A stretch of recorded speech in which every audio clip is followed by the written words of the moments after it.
People often ask me, why dentistry?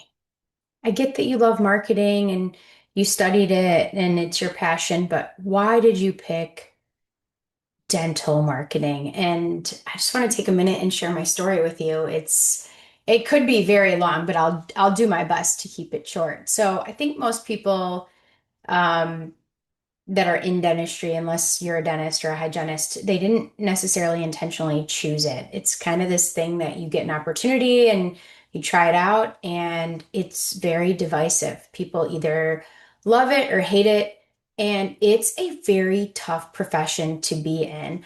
I have seen and heard it all. In addition to founding and running and leading Identity Dental Marketing, I also have a handful of social media groups full of dentists and dental team members. And so I hear a lot of stories and I stay very connected to what goes on in the dental space. But, anyways, when I was young, in my early 20s, I graduated from Marquette University and there weren't a whole lot of jobs. It was 2007 at the time. We were going into the Great Recession, and I had applied to over 100 ad agencies in Chicago and Milwaukee and all the surrounding areas.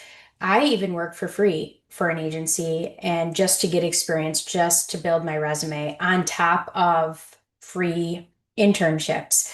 So I knew that I wanted to be in marketing. I knew that I really loved marketing. And my educational background was in advertising and psychology. And so I enjoy, and I still enjoy, I was going to say enjoyed, but I still enjoy the opportunity to be strategic and to look at data and come up with a plan that's comprehensive. But I'm also very creative. I like communication. I like headlines. I like getting attention through advertising, and I like this tangible return on investment. I know that I'm helping good people. When I have ethical doctors that I am marketing and I'm helping them get the sorry, I'm helping them get the word out about who they are and what they do that's different, helping them connect with patients that actually need them. I feel good about that work. So it aligns with me.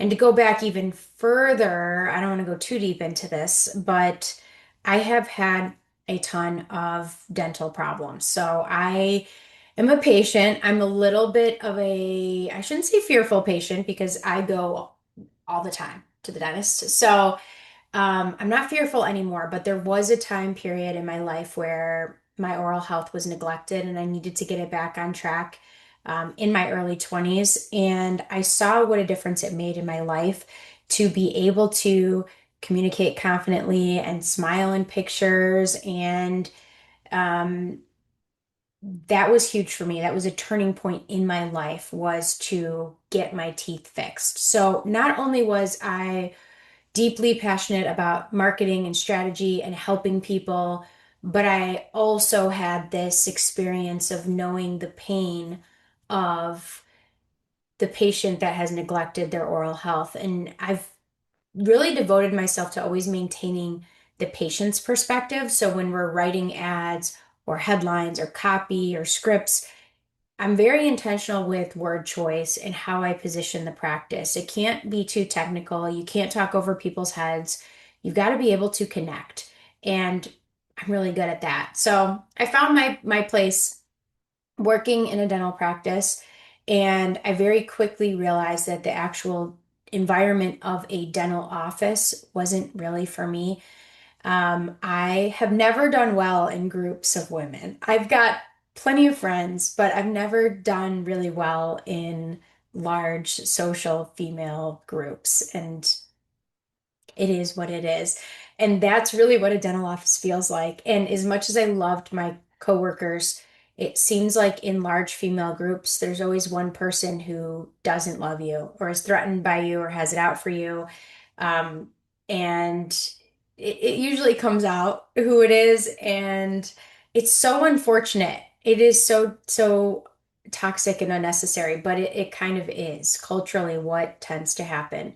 And so, in that dental practice environment, I was getting frustrated because I wanted us to do even more. In 3 months in the practice, We tripled the new patient numbers. I trained the team on sales verbiage, pre-selling the doctors, and really pre-qualifying patients, making sure they're going to show up to their appointments. I took all of this background of sales and marketing and communication, and I just poured it into the dental practice. And in that role, I recognized that the marketing agencies that were basically accountable to me in communicating stats and processing website change requests and doing all the things, I just didn't feel like they did a good job. There was one consulting firm that my employers were paying thousands and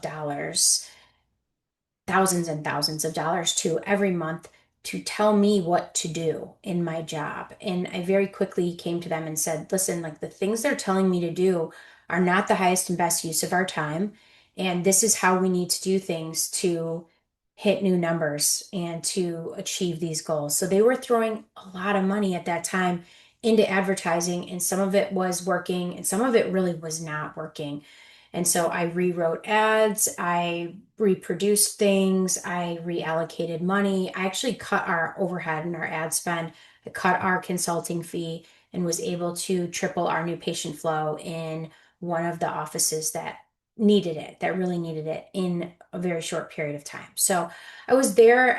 I credit a lot of my early experience, both in understanding the difficult dynamics of dental teams and in understanding how important it is that the patients you attract to a practice actually fit the doctor that's going to be treating those patients. It is vital.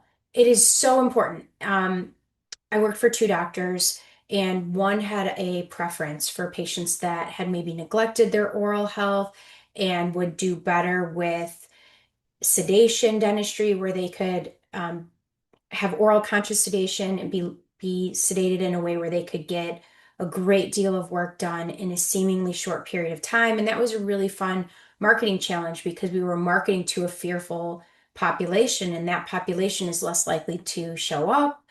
Sometimes, needs financial support with paying for the treatment that's needed from years and years of dental phobia induced neglect. And so there was a lot of how do we communicate this in a very compassionate way? And how do we pinpoint this very specific type of patient and get them to come in, restore their oral health, and maintain them as a long-term patient? And then the other doctor was totally different. He wanted more bread and butter dentistry, was very relationship based with his patients, very lighthearted, easy to connect with people, and people just really loved being around him, loved working for him. And they made a great team because patients usually fit well with one of the doctors. And so, but the marketing was very different for one doctor than it was for the other doctor. The types of patients that I brought for our sedation, bigger case doctor were not the same types of patients that I would bring in for the other doctors. So there were totally different marketing messages, marketing approaches. It was kind of like too many practices within one brand, which was a great experience for me. So, fast forward about a year and a half, really loved that experience, loved what I learned from that experience, and launched Identity Dental Marketing in the fall of 2009. And I remember my very first client was absolutely brilliant. He was nothing like the first two doctors that I worked for. His marketing was nothing like the first two doctors that I worked for. And he was a pediatric dentist who had just was so brilliant and is so brilliant. And he's still practicing and still trailblazing in the space. And at first, we needed to just stabilize new patient numbers, come up on Google, do some things that for me were just kind of normal and fun. And then their practice kind of pivoted to be a lot more referral based and very, very niche, very, very specific. And so it was fun working with them for several years. And a lot of the early clients that I had the opportunity to serve, I either still work with today or sometimes I get reconnected with them throughout the years. And dentistry is such a small world.